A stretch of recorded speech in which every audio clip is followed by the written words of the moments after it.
There are a variety of ways to do number 5.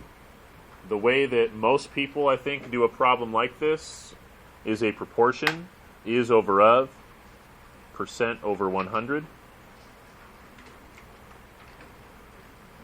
And in this case, if we set it up this way, 45 is, so we put the 45 on top, 80%, so 80 goes over 100 because it's a percent. Then it says what number? So x goes in that last space of what number. So we could do it this way. If we did this, I would say this fraction, 80 over 100, if you can reduce it, you should.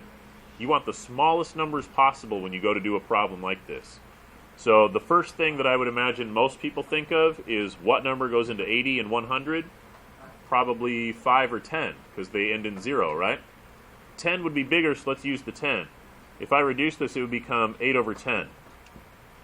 Can't we reduce that more? Sure. What goes into 8 that also goes into 10? 2. So let's take it down even further. Now it's 4 over 5. This is going to make things a lot easier for us. Because now, if we do the cross multiplying that we're used to, we get 4x equals 45 times 5. 5 times 5 is 25. 5 times 40 is going to be 200, so 225.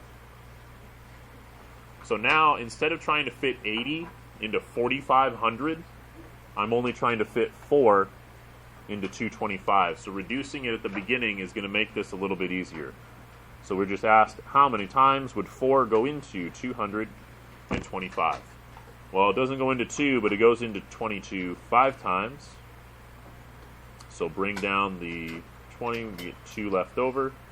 Bring down the 5.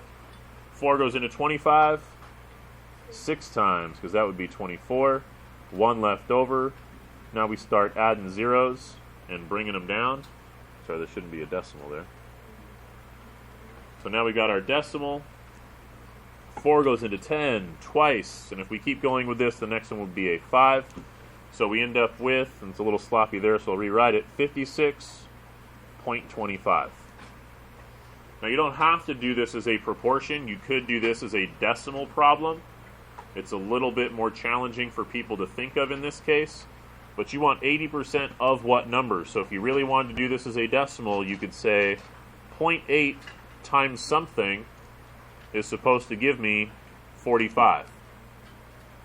But if you did this, you'd be dividing by a decimal,